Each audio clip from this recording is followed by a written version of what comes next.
নমস্কার বন্ধুরা, স্বাগত আর সাতকারণে সবাইকে স্বাগত জানিয়ে শুরু করছি আজকে আমার ভিডিও। আজ নিয়ে চলে এসেছি ঘরোয়া পদ্ধতিতে কাচ্চি বিরিয়ানি, কাচ্চি দাম বিরিয়ানি। দেখুন বিরিয়ানিটা অসম্ভব সুন্দর হয়েছে। তো বিরিয়ানি বানানোর জন্য প্রথমেই দরকার বিরিয়ানি মশলা। তো চলুন বন্ধুরা মশলাটা আমরা বানিয়ে নিই। মশলা বানানোর জন্য যা যা লাগে আমি সমস্ত কিছু রেডি করে নিয়েছি। এখানে আমি মশলাটা বানিয়ে নেব একটা মিক্সার সাহায্যে। চলুন প্রথমেই বানিয়ে নিই মশলাটাকে গুঁড়ো করে নেওয়ার জন্য। কড়াই বসিয়ে দিয়েছি, কড়াইতে হালকা আঁচে বিরিয়ানি মশলাটাকে একটু ভেজে নেব। ভাজা হয়ে গেলে আমি চলে যাব গুঁড়ো করার জন্য। এখানে চালটাও আমি ধুয়ে নিচ্ছি আর চিকেনটাও ভালো করে ধুয়ে নিচ্ছি। এখানে 1 কেজি চাল আর 1 কেজি চিকেন ইউজ করেছি।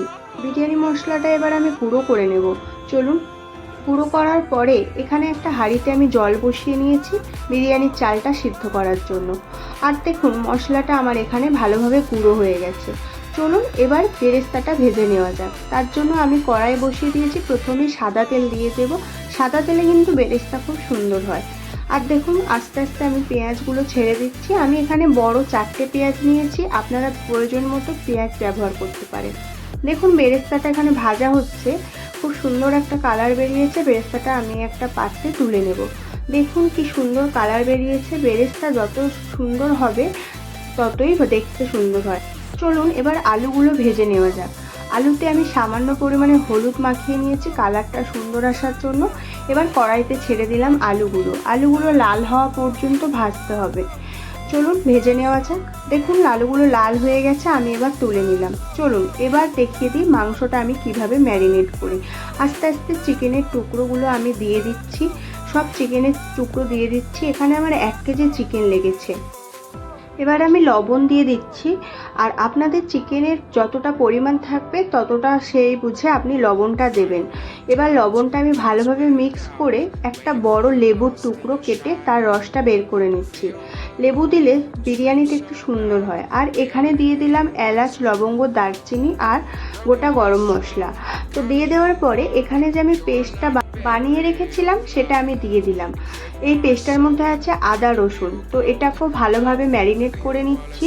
দেখুন আর দিয়ে দেব পেঁয়াজ বেরেস্তাটা, যেটা আমি আগেই বানিয়ে রেখেছিলাম। এখানে আমি হাফ বেরেস্তা দিলাম আর হাফটা রেখে দেব পরে সাজানোর জন্য।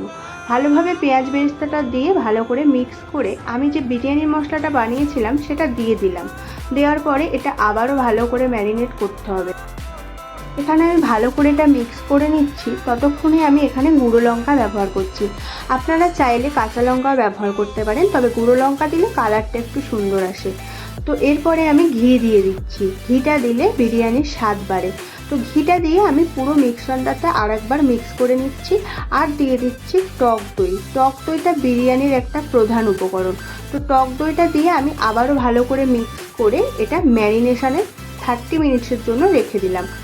এবার আমি ডিমগুলো বিরিয়ানি ভেজে নেব। ভাজা হয়ে গেলে এদিকে আমি দেখছি জলটা ফুটে গেছে। আমি চালটা 50%-এর মতো সিদ্ধ করব।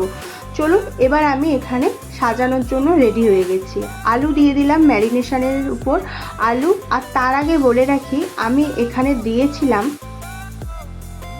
খোয়া ক্ষীর দিয়েছিলাম। দেখুন এখানে আমার চালটা হয়ে গেছে, আমি চালটা জল ঝরিয়ে নিচ্ছি। চলুন জল ঝরিয়ে নিয়েছি। দেখুন চালটা এরম ঝুরঝুরে হবে। আমি এবার জালটা ঢেলে দেব। চালটা এরম সমান করে নেব।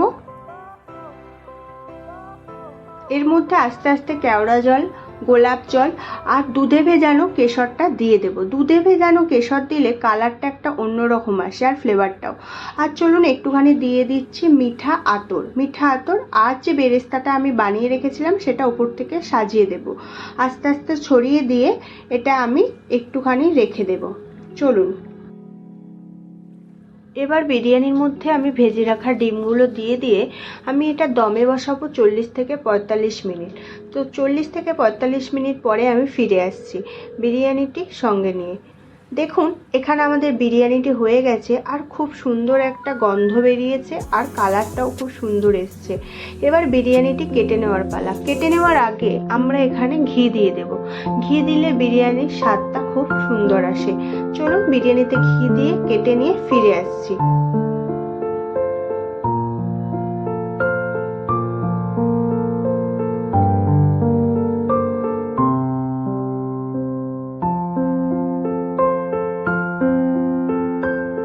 দেখুন এখানে বিরিয়ানিটি আমি কেটে নিয়েছি, কেটে আমি সার্ভ করব। বিরিয়ানিটি অসম্ভব সুন্দর হয়েছিল, আপনারাও পরিবারের সাথে শেয়ার করে নিতে পারেন এত সুন্দর একটা বিরিয়ানি। আর যদি ভিডিওটি ভালো লাগে প্লিজ লাইক করুন, শেয়ার করুন অ্যান্ড কমেন্ট করুন।